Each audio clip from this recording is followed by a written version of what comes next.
사랑과 평화가 함께하는 가톨릭 한마당.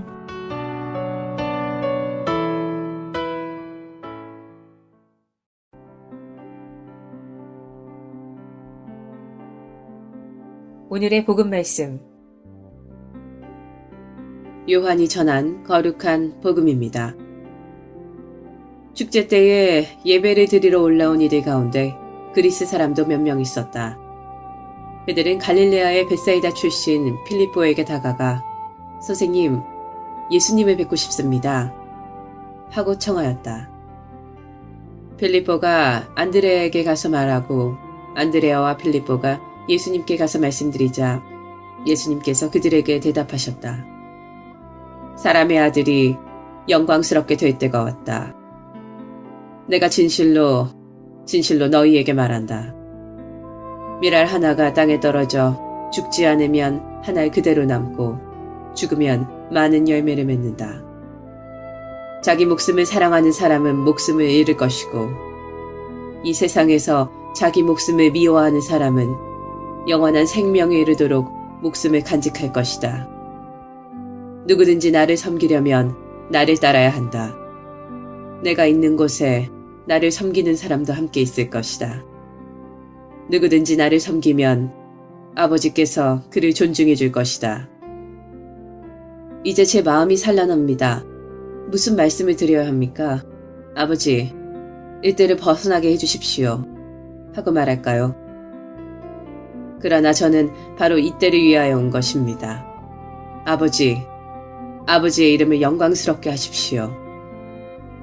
그러자 하늘에서 나는 이미 그것을 영광스럽게 하였고 또다시 영광스럽게 하겠다는 소리가 들려왔다. 그곳에 서 있다가 이 소리를 들은 군중은 천둥이 울렸다고 하였다. 그러나 천사가 저분에게 말하였다 하는 이들도 있었다. 예수님께서 이르셨다. 그 소리는 내가 아니라 너희를 위하여 내린 것이다.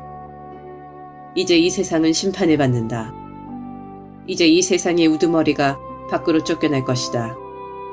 나는 땅에서 들어 올려지면 모든 사람을 나에게 이끌어 드릴 것이다. 예수님께서는 이 말씀으로 당신께서 어떻게 죽임을 당할 것인지 가리키신 것이다. 주님의 말씀입니다.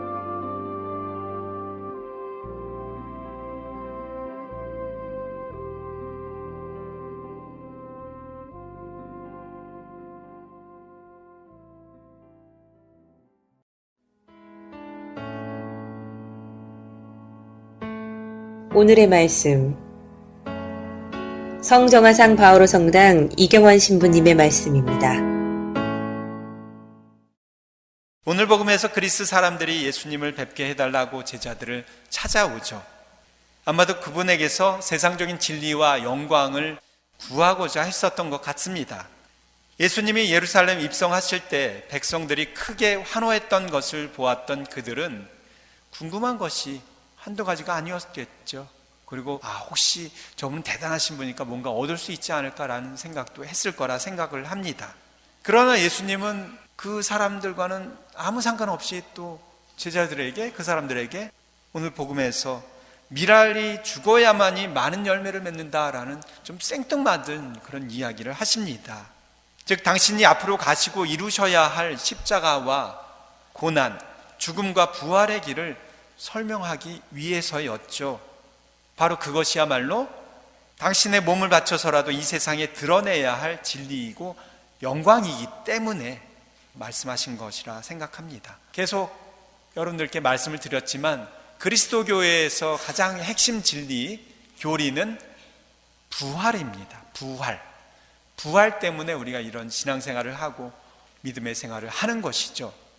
부활은 다시 산다는 이야기예요. 다시 산다. 다시 살기 위해서의 전제 조건은 죽음입니다. 죽음. 그냥 살아가기 위해서는 탄생이 전제돼야 되겠지만 다시 산다라고 했을 때는 죽어야지 다시 살 수 있는 거예요. 죽지 않고는 다시 살 수 없습니다. 즉 예수님은 부활하시기 위해서 순환과 십자가의 죽음이 반드시 필요했는데 바로 그 죽음을 통해서만 얻을 수 있는 부활의 진리를 설명하기 위해서 당신의 온몸을 바쳐서, 온 생명을 바쳐서, 죽음을 바쳐서 우리에게 보여주시기 위해서 그렇게 하신 것이죠. 살아있는 모든 것은 죽음이 있고 어쩌면 죽음을 향해 가는 존재일 수 있겠습니다. 우리 인생도 마찬가지죠. 젊었을 땐 모르지만 연세가 드시면 하루하루 한 발자국 한 발자국 죽음을 향해 간다라는 느낌들이 있죠. 그런데 사람만이 아니라 살아있는 모든 것들이 다 그렇습니다. 그러나 그 모든 생물의 끝은 끝이 아니라 새로운 삶의 시작이라는 것을 우리는 또 우리 주위에서 보게 됩니다. 특히 요즘 같은 봄철 시기에 우리는 그것을 많이 느끼게 되죠.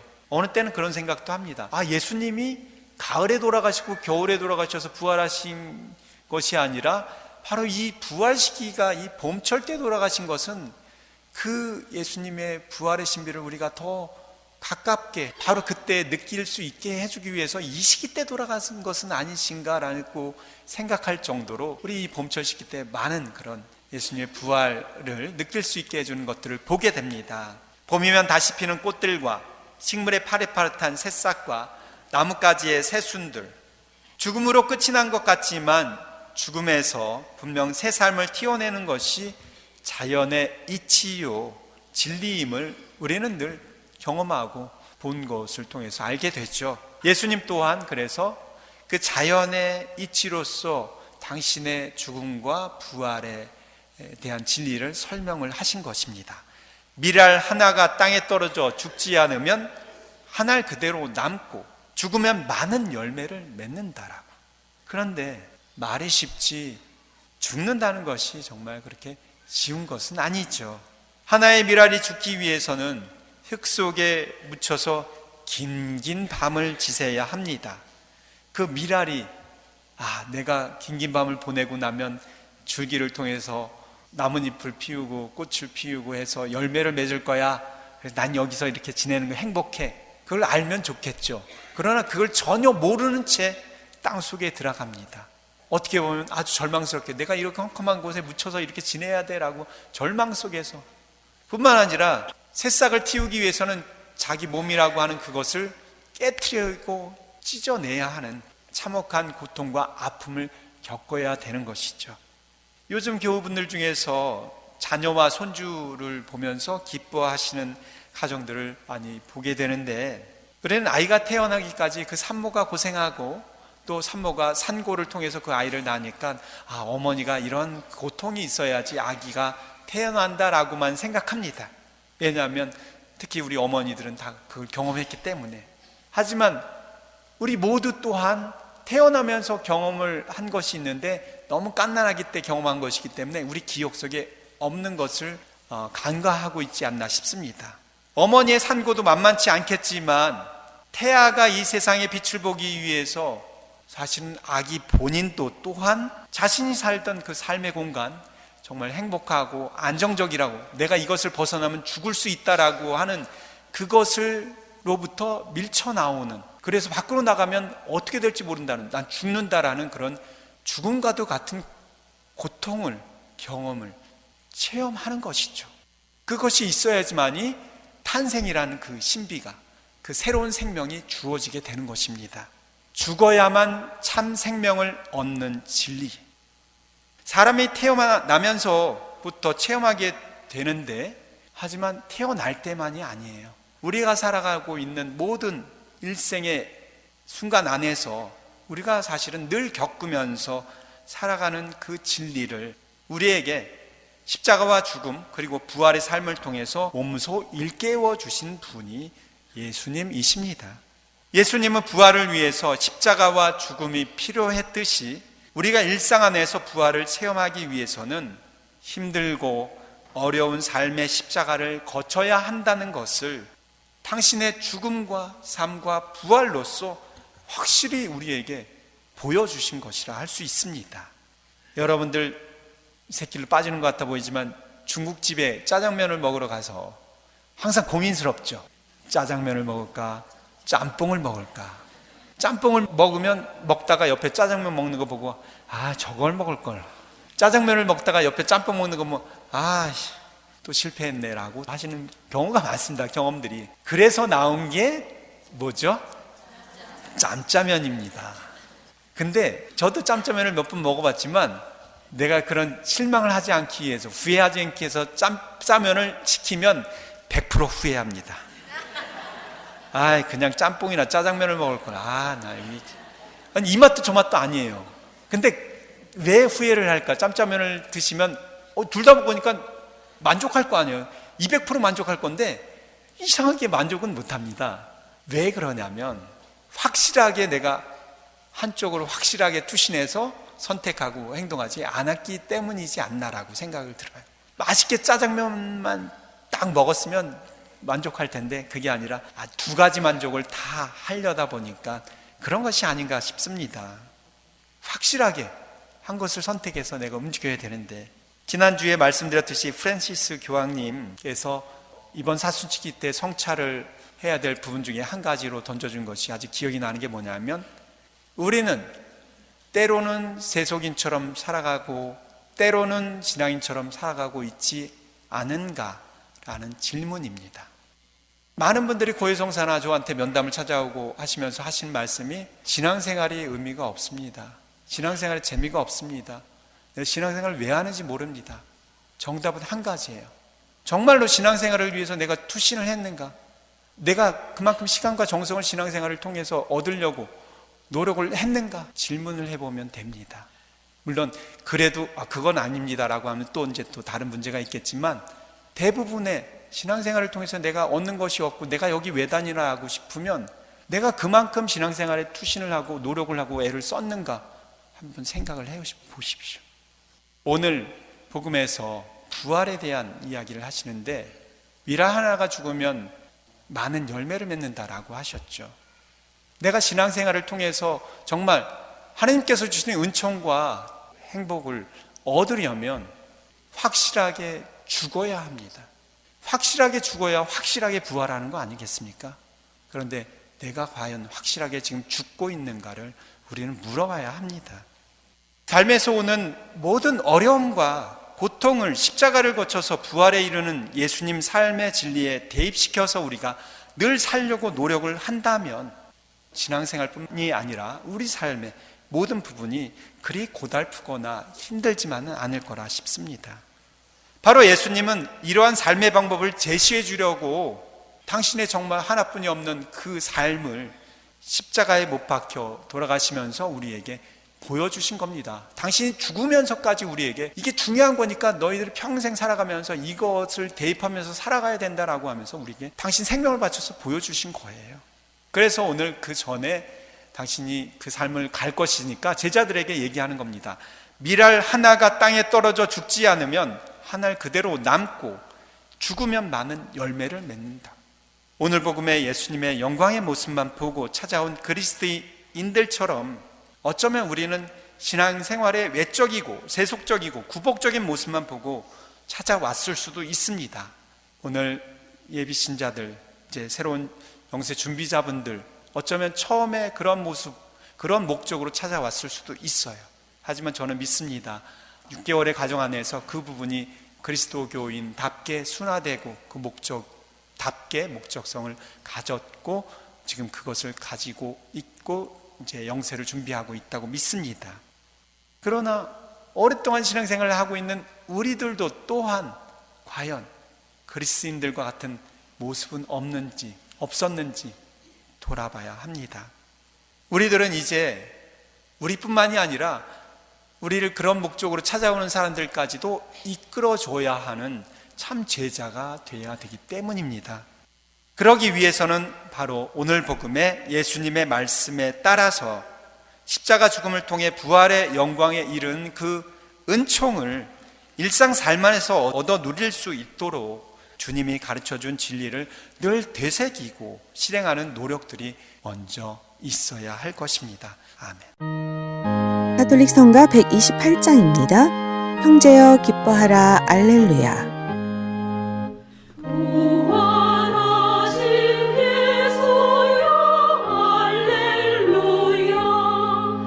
찬란한 그 광채에 알렐루야.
시카고 지역 가톨릭 한인 공동체 소식과 공지사항을 전해드리는 가톨릭 한마당 게시판입니다. 불우이웃 돕기 은총바자회 안내입니다. 가장 작은 이들에게 해준 것이 바로 내게 해준 것이다 하신 예수님의 뜻을 실천하기 위한 은총바자회를 실시합니다. 일시 및 장소는 4월 19일 주일 11시 교중미사 후 성정화상 성당 체육관이며 바자회 품목은 반찬, 먹거리, 주류, 생활용품 및 의류입니다. 불우이웃을 돕기 위한 은총바자회에 여러분을 초대합니다. 문의는 빈센치오회 윤유리안나 310-633-1464입니다. 미 중북부 에미 제20차 주말 모임 안내입니다. 일시는 5월 23일 토요일 오후 7시부터 25일 월요일 오후 5시까지이며 장소는 힐튼 인디안 레이크스 리조트 블루밍데일 일리노이입니다. 참가 대상은 결혼 3년 이상 된 부부로서 종교에 관계가 없으며 참가비는 400불, 선착순 25쌍 부부입니다. 신청 및 문의는 시카고 각 성당 에미 담당 대표 봉사자입니다. 행복한 결혼을 원하시는 부부들의 참여를 바랍니다. 2015년 하상여름학교 안내입니다. 대상은 킨더가든에서 8학년까지이며 등록은 3월 1일부터이고 여름학교 기간은 6월 15일부터 7월 24일까지 장소는 데스플레인에 위치한 성정화상 바오로 성당이며 수업 시간은 오전 9시부터 오후 3시까지이고 수업 전 케어와 방과 후 케어가 있습니다. 자세한 사항은 성당 사무실 847-699-6334로 하시기 바랍니다. 하상문화학교 2015년 성인교실 수강 신청 안내입니다. 과목은 영어 초급반으로 강사는 미국 교사 경력 30년의 김순자 선생님이고 일시는 매주 수요일 오전 9시에서 10시 30분까지 4월 8일부터 시작이며 수강료는 3개월에 40불입니다. 또한 영어 중급반이 김순자 선생님 주도로 일시는 매주 화요일과 목요일 오후 8시에서 10시까지 4월 7일부터 시작하며 수강료는 3개월에 60불입니다.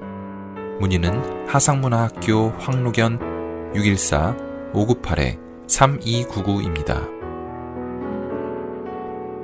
예비신자 교리 준비반 안내입니다. 가톨릭 교리를 배우기 위해 6개월간의 교리 교육이 새로 시작될 때까지 기다리지 않고 바로 기초교리를 배울 수 있도록 준비하는 반으로서 새 신자가 되기를 원하시는 형제, 자매님들을 위한 반입니다. 정규 교리 과정 중에도 항상 신청 가능합니다. 일시는 매주일 오전 9시 30분부터이고 장소는 성정화상 바오로 성당 사무실이며 문의는 선교분과 773-255-1396으로 하시면 됩니다. 바티칸 소식입니다. 프란치스코 교황의 노숙인 사랑이 멈출 줄 모르고 있습니다. 교황은 지난 3월 26일 바티칸 인근의 노숙인 150명을 바티칸 박물관 VIP 투어에 초대했습니다. 바티칸 박물관은 24개의 미술관, 1,400개의 전시방을 보유한 세계 3대 박물관으로 미켈란젤로의 천지창조와 최후의 심판이 그려진 시스티나 성당이 있는 곳입니다.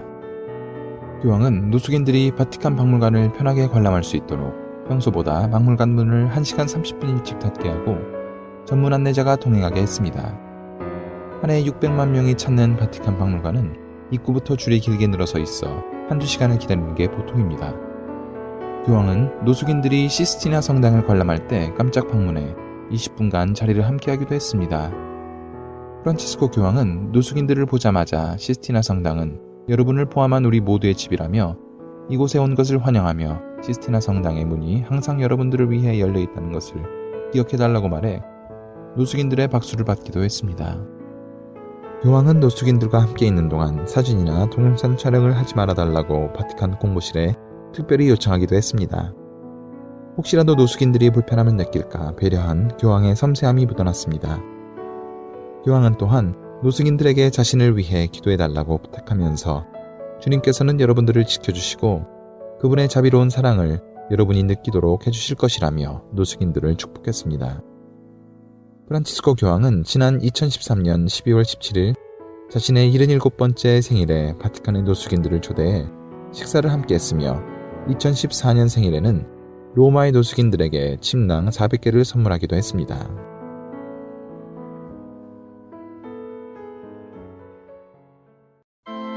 가톨릭 성가 141장입니다. 죽음을 이긴.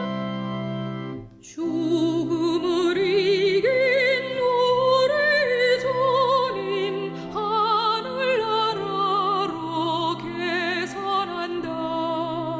악마의 권세 멀리지가 구원하신 영혼을 데리고 찬란한 빛에 둘러싸여 항복하시며 떠나시라.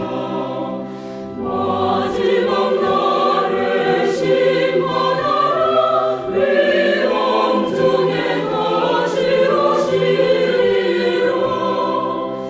빛나는 화관 쓰시옵고 우수한 찬사 옹립하라.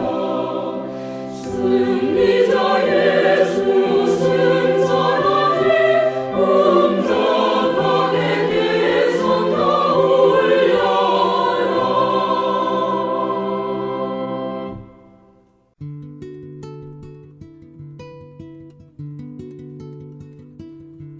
카톨릭 교리.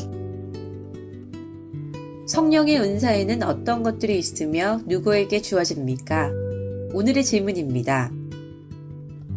사도 바오로는 성령의 은혜에 대해서 고린토전서 12장과 14장에서 자세히 말씀하시는데 특히 사랑에 대해서 강조하셨죠. 성령의 은혜 중에 방언, 부마, 예언, 치유 같은 성령의 특별한 은혜는 초대교회의 기초를 놓는 데 필요했던 것들입니다. 가장 일상적인 것이야말로 가장 위대한 것이다.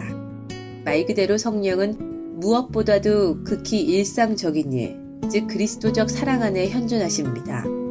그래서 사도 바오로는 갈라디아서에서 성령의 열매는 사랑, 기쁨, 평화, 인내, 친절, 선행, 진실, 온유, 절제라고 말씀하십니다. 오늘날 성령은 그리스도인들 안에서 활동하시면서 사도들에게 내렸던 특은과는 형태를 달리할 수 있습니다. 예를 들면 특별한 참목 능력이나 밝은 지혜, 현명한 지도력, 뛰어난 예술성, 탁월한 일생들이 현대를 살아가고 있는 모든 사람들의 귀감이 될 것입니다. 우리가 은총이라는 말을 많이 하는데요. 이 말은 성령의 활동을 가리키는 말입니다.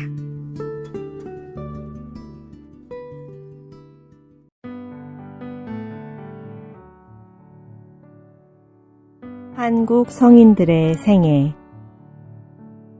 오늘은 지난주에 소개해드린 이영덕 막달레나 성녀의 여동생인 이인덕 마리아 성녀에 대해서 말씀드리겠습니다. 이인덕 마리아 성녀는 1818년 서울에서 태어나 어려서 외할머니의 가르침과 권면으로 어머니 조 바르바라 그리고 언니 이영덕 막달레나와 함께 천주교에 입교했습니다.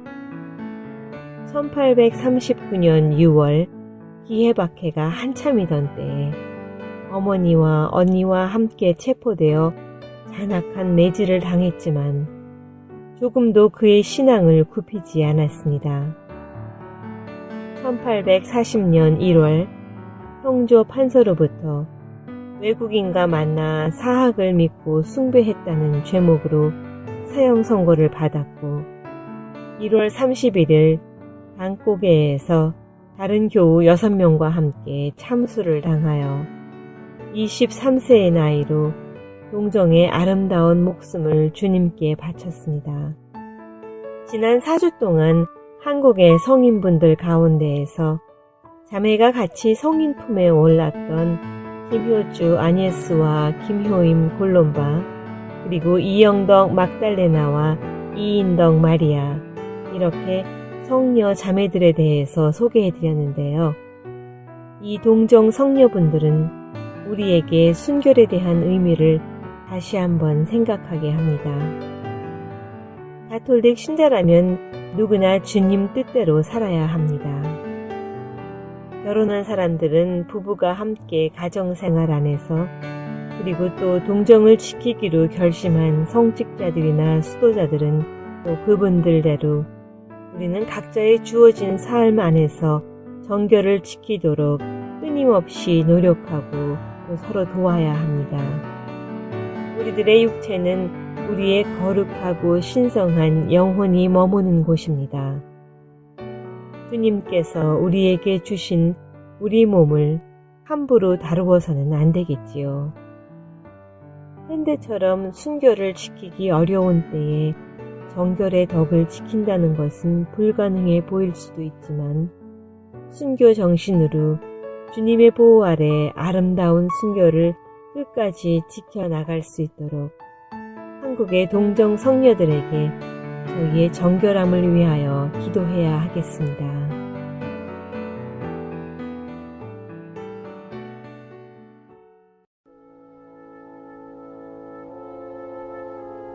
(365일) 당신을 축복합니다. 강한 의지.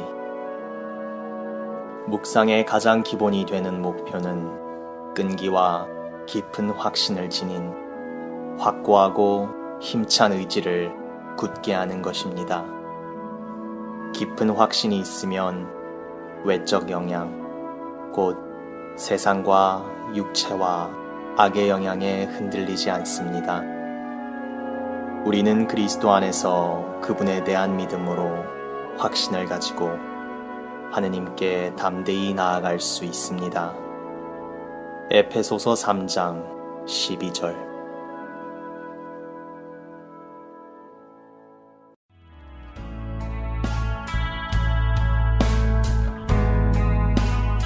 지금까지 시카고 성정화상 바오로 성당 제공 가톨릭 한마당이었습니다.